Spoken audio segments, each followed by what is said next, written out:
첫 번째, 성령님이 사람들이 모여있는 곳에 임하셨다. 본문에 1절에 보면 오순절날이 이미 이름에 그들이 다 같이 한 곳에 모였다 그랬습니다. 우리 생각에 성령님은 하나님이시니까 성전에 임하실 것 같은데, 성전에 임하시거나 어떤 특별한 장소나 신령해 보이는 장소에 임하신 것이 아니고 사람들이 모여있는 그냥 평범한 다락방에 임하셨다는 사실이에요. 이 다락방도 우리가 흔히 마가의 다락방이라고 생각하고 알려져 있지만 확실한 건 아니에요. 그 장소가 중요하지 않기 때문에 성경에서는 정확히 써놓지 않아요. 그게 중요한 게 아니기 때문에. 우리가 사도행전 1장 중반부터 보면은 이 예루살렘에서 주로 모였던, 유화하던 장소가 바로 이 다락방이라고 말하는데, 예수님의 제자들이 대부분이 갈릴리 사람들이기 때문에 유다 갈릴리 지역은 시골이고 예루살렘은 도시입니다. 그래서 예수님을 따라서 예루살렘에 와 있던 예수님의 제자들이나 많은 따르는 사람들이 어떤 곳을 중심으로 모일 만한 곳이 필요했는데 거기가 바로 이 다락방이었던 거예요. 그래서 예수님의 약속대로 성령님이 오실 것이다. 그럼 어디서 우리가 성령님을 맞이할 것인가? 그래서 이 장소가 모이는 장소가 된 거죠. 그런데 이 장소가 특별해서가 아니라 성령님은 바로 주님을 기다리는 사람들이 모여있는 장소에 임하신다 하는 것을 바로 이 본문 속에서 가르쳐 주는 거죠. 우리가 이미 아는 것처럼 예수님이 말씀하신 마태복음 18장 20절에도 보면 두세 사람이 내 이름으로 모인 곳에는 나도 그들 중에 있느니라. 그러니까 장소가 중요한 게 아니라 모여 있다는 게 중요한 거예요. 그 다음에 사도행전 4장 31절에는 빌기를 다함에 모인 곳이 진동하더니 무리가 다 성령 충만하여 담대히 하나님의 말씀을 전하니라 그랬죠. 모여있는 사람들이 기도하고 주님을 사모할 때 거기에 임하시는 거예요. 성령이 충만했다 이렇죠. 그러니까 성령님은 오늘도 주님의 이름으로 모이는 전 세계 곳곳 어디든 거기에 함께 하신다. 그냥 모여야 되는 거예요. 모여야 돼. 그래서 교회가 있는 거거든요. 교회가 뭡니까? 하나님을 믿는 사람, 예수님을 구주로 고백하는 사람들의 모임이잖아요. 모임. 오늘도 이곳에 우리 성령님이 임재하고 계신 줄 믿습니다. 모여야 돼요. 그래서 사도행전 2장 46절에 보면 이 이후로 성도들이 모이는 것을 좋아하기 시작했어요. 자, 성경 봅니다. 46절. 날마다 그랬어요. 날마다 마음을 같이하여 성전에 모이기를 힘쓰고 집에서 떡을 떼며 기쁨과 순전한 마음으로 음식을 먹고 하나님을 찬미하며 또 온 백성에게 칭송을 받으니 주께서 구원받는 사람을 날마다 더하게 하시니라. 아멘. 모이기를 힘썼어요. 성전에도 모이고 집에서도 모이고 모이는 거예요. 왜 모이는 거를 좋아했느냐? 사람 만나는 걸 좋아서 그래서 모인 게 아니라 거기에 성령님이 오시니까. 주의 이름으로 모였더니 성령이 오셔요. 거기에서 성령의 충만함을 경험하게 되고 서로 교제를 나누며 떡도 나눠 먹고 또 같이 이야기도 나누고 또 기도도 하고 이렇게 모이는 거. 이게 뭐예요? 이게 교회예요. 교회가 이렇게 시작이 된 겁니다. 그러므로 우리는 이 시대에도 교회 시대라고 하는데 모이기를 힘써야 할 줄 믿습니다. 모여야 돼요. 자꾸 모여야 돼요. 왜? 성령님이 모이는 자리에 오시니까. 성령님은 모인 곳에 임하신다. 우리 모일 때 주 성령이 임하리.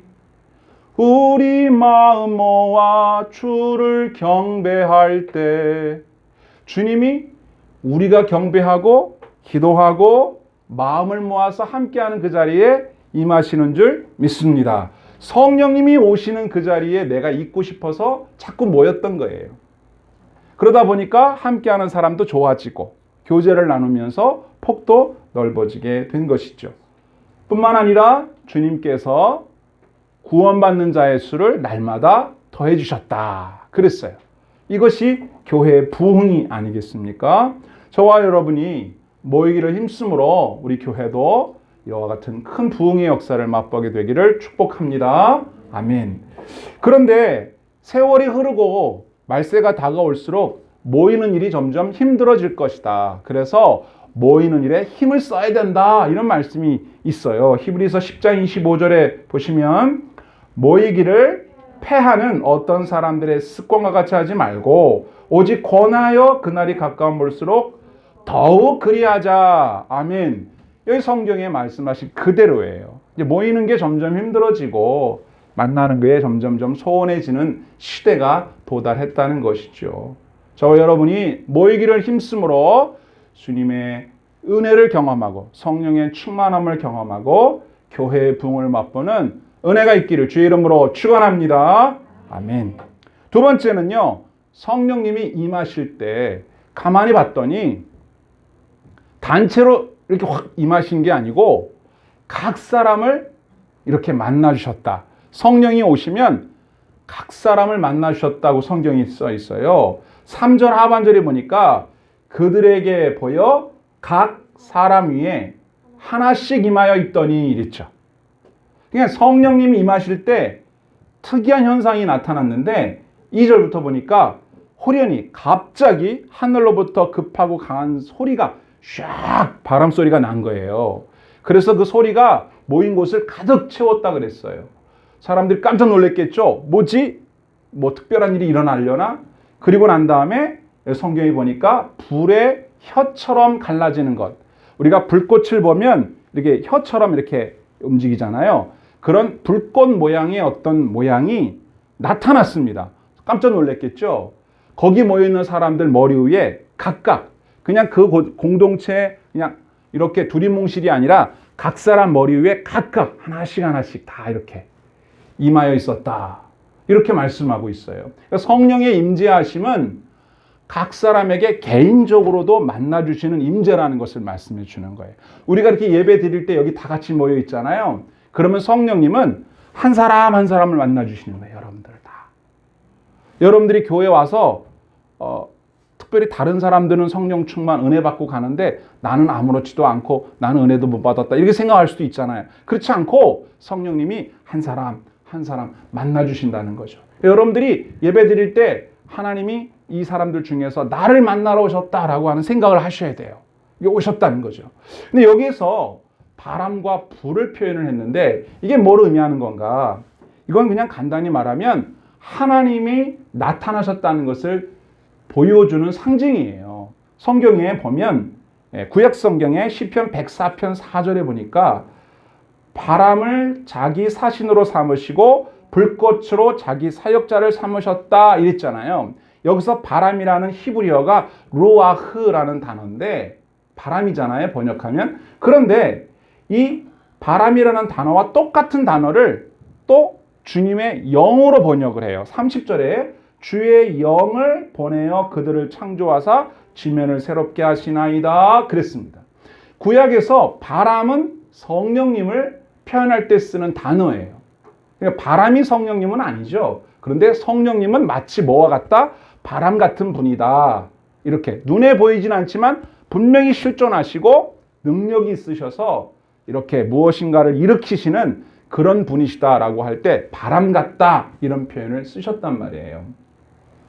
신약에서도 마찬가지예요. 신약은 언어가 다르죠. 신약은 헬라어인데 요한복음 3장 8절에 보니까 예수님이 하신 말씀이에요. 바람이 임의로 불매 내가 그 소리는 들어도 어디서 와서 어디로 가는지 알지 못하니 성령으로 난 사람도 다 그러하니라 이랬죠. 여기서 말할 때 바람이라는 단어를 헬라어로 푸뉴마라고 해요. 근데 성령도 푸뉴마예요. 그냥 구약과 신약이 똑같은 거예요. 바람이라는 말을 성령님에다가 표현을 했어요. 그래서 우리 성령님은 어떤 분이시냐? 바람같이 오시는 분이시다. 이렇게 이해하시면 돼요. 또 불꽃은 뭐냐? 출애굽기 3장 2절에 여러분 모세가 우리 하나님을 만나는 장면이 나오잖아요. 거기 보면 떨기나무 가운데에서 나오는 불꽃 가운데 하나님이 계셨는데 그 나무가 불타지 않았다 이랬고, 출애굽기 19장 18절에 보면 모세가 하나님을 만나러 나가는 장면이고 백성들은 산 밑에서 기다리는 장면인데 거기 보면 여호와께서 불 가운데서 거기 강림하셨다 이렇게 돼 있어요. 그러니까 불꽃과 바람은 뭐냐? 바로 하나님이 현존하셨다. 하나님이 나타나셨다는 것을 보여주는 하나의 상징이에요. 그러니까 성령님이 어떤 분이란 뜻이에요? 하나님이란 얘기예요. 성령 하나님, 성자 예수님, 성부 하나님, 삼위일체 하나님이시거든요. 그래서 성자 예수님은 사람의 몸을 입고 이 땅에 오셨기 때문에 모든 사람을 동시에 만날 수는 없었어요. 갈릴리에 계시면서 예루살렘에 동시에 계실 수는 없었지만 오신 성령님은 어떻다? 여기도 계시고 전 세계 어디에 있는 성도들이든 동시에 각각 우리 성령님을 만날 수 있다라고 하는 은혜를 우리에게 주시는 것입니다. 여러분에게도 지금 여기 이 자리에 또 여러분들의 가족들이 있는 그 고향 땅에 그리고 그 지역에 함께 하시는 줄 믿습니다. 성령님이 그런 분이라는 걸 말씀하시는 거죠. 자, 세 번째는요. 성령님이 강림하셨을 때 어떤 일이 또 있었느냐면 놀랍고 신비로운 일이 있었습니다. 그건 뭐냐면 예수님의 제자들이 막 외국어를 막 말을 하는 거예요. 이걸 우리가 뭐라고 하죠? 방언이라고 합니다. 방언. 성경에 보니까 4절에 보세요.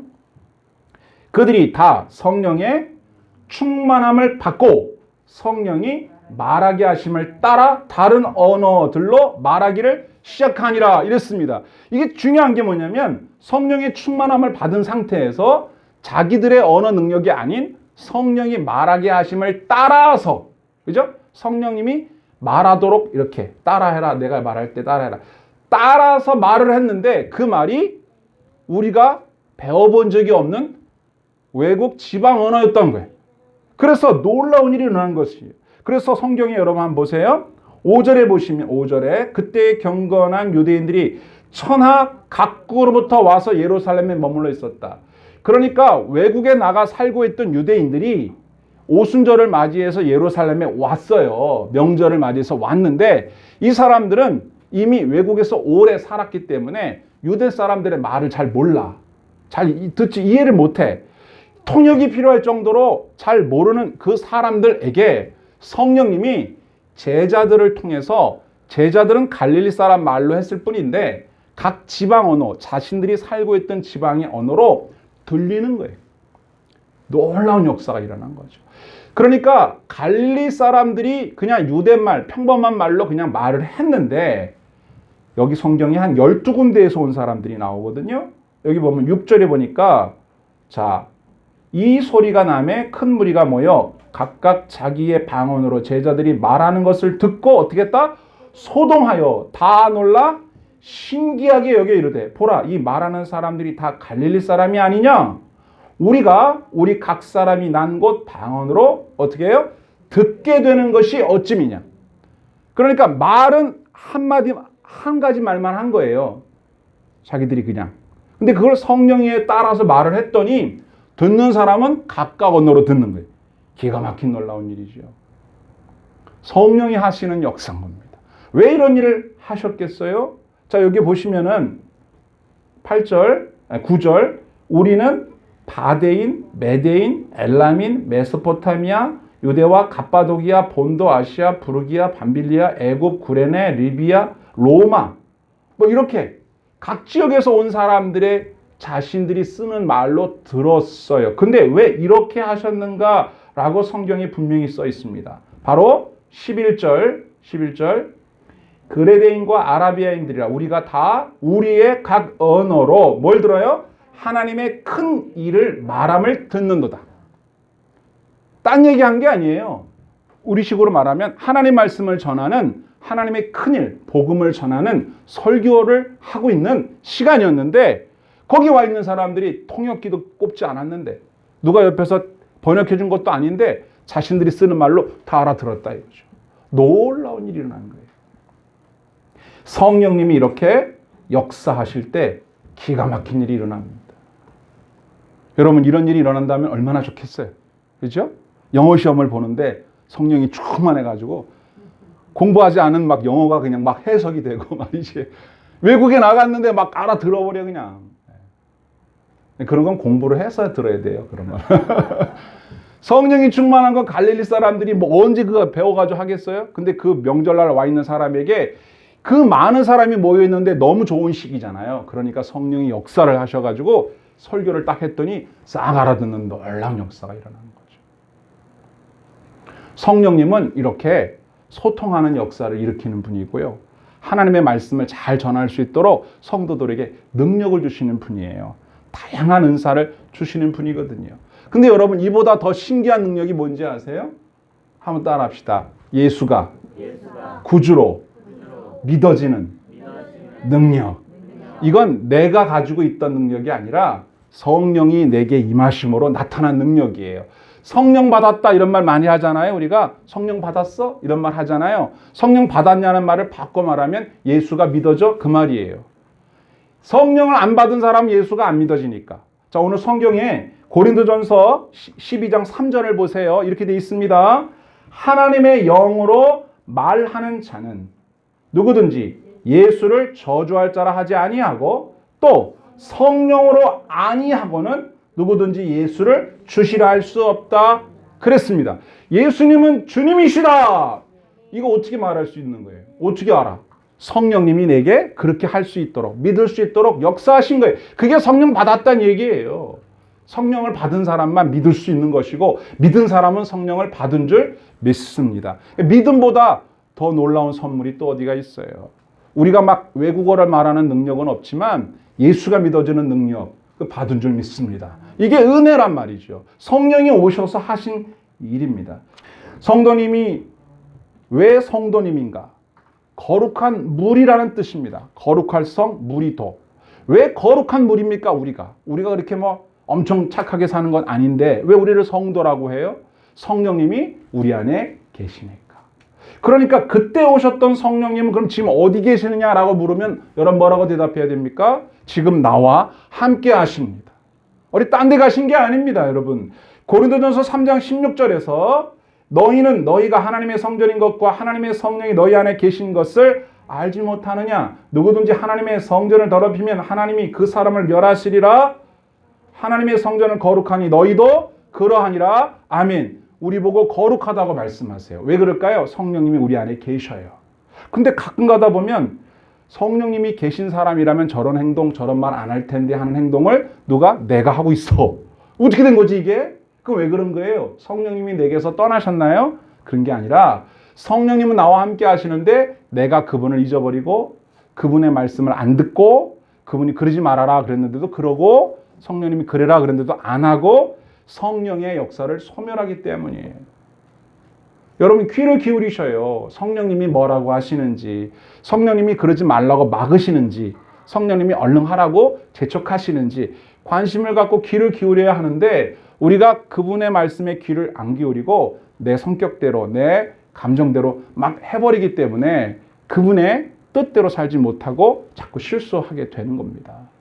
성령님 어디 안 가셨습니다. 여러분 안에 계셔요. 그분을 무시하지 말고 귀를 기울일 수 있기 바랍니다. 성령님은 언제까지 우리랑 같이 계실 건가요? 중간에 가시는 거 아닌가요? 성경에 보세요. 요한복음 14장 16절 내가 아버지께 구하겠으니 그가 또 다른 보혜사를 너희에게 주사 언제까지? 영원토록 너희와 함께 있게 하리니. 성령님은 영원히 우리와 함께 하신 줄 믿습니다. 우리만 잘하면 돼요. 우리만. 성령님은 우리 가운데 오셔서 우리와 함께 하길 원하시는데 우리는 그분을 환영하지 않고 자꾸 박대하는 때가 있다 그랬습니다. 한번 절 따라하겠습니다. 성령님, 환영합니다. 성령님, 인정합니다. 성령님, 제 마음속에 계십시오. 우리가 성령님을 인정할 때 그분이 우리 안에서 마음껏 활동하실 수 있는 거예요. 여러분, 성령님은 아무한테나 가시지 않아요.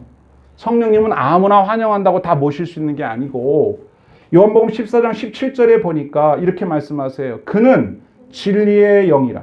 세상은 능히 그를 받지 못하나니 이는 그를 보지도 못하고 알지도 못함이라. 그러나 너희는 그를 아나니 그는 너희와 함께 거하시며 너희 속에 계시겠습니다. 그러니까 성령님은 아무에게나 다 가시는 게 아니라 성령님이 가시고 싶은 사람에게 가셔요. 근데 바로 오늘 본문의 주님 뭐라고 하셨어요? 저와 여러분에게 오셨다 이 말입니다. 그게 바로 성령 강림 주일입니다. 자, 성령님이 그때 오셔서 지금도 함께 하시고 영원히 함께 하십니다. 자, 왜 오셨을까요? 성령님 뭐 때문에 오셨어요?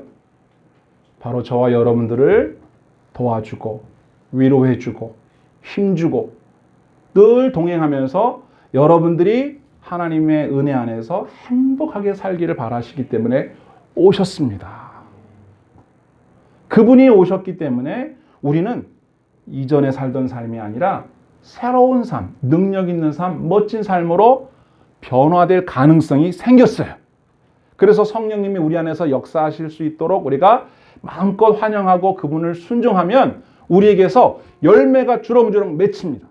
그게 바로 뭐라고요? 성령의 열매. 저와 여러분들에게 성령의 열매 있기를 축복합니다. 근데 성령 열매가 얼마나 귀한 것인 줄 아세요? 이게 있어야 진짜 행복해질 수 있는 거예요. 뭡니까? 아시죠? 갈라디아서 5장 22절에 첫째가 뭐예요? 사랑입니다. 아까 우리 영선 집사님 기도했죠? 우리에게 사랑의 은혜가 있어야 할 줄 믿습니다. 이건 누가 주는 거예요? 성령님이 은사로 막 주는 우리한테. 그래서 성령의 역사 아니면 사랑도 마음대로 못해요. 그게 할 수 있는 게 아니에요. 성령의 인도를 따라야 되는데 성령이 우리 보고 사랑해라, 용납해라, 이해해라, 네가 용서해라 자꾸 말씀하시는데 아 싫어 이렇게 하면 사랑을 못하는 거죠. 사랑, 희락, 기쁨이죠. 화평, 싸우지 않고 평화롭게 지내는 거.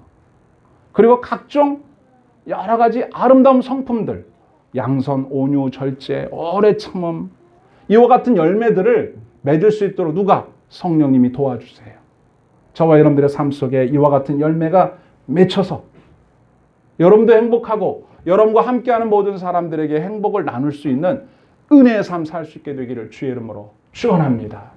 아멘. 성령님이 오신 것은 다른 이유가 아니라 바로 저와 여러분을 행복한 삶으로 이끌려고 오셨습니다. 그분 무시하지 말고 그분 환영하고 그분의 말씀을 따라 잘 살아서 복된 삶 누릴 수 있게 되기를 다시 한번 주의 이름으로 축원합니다. 아멘.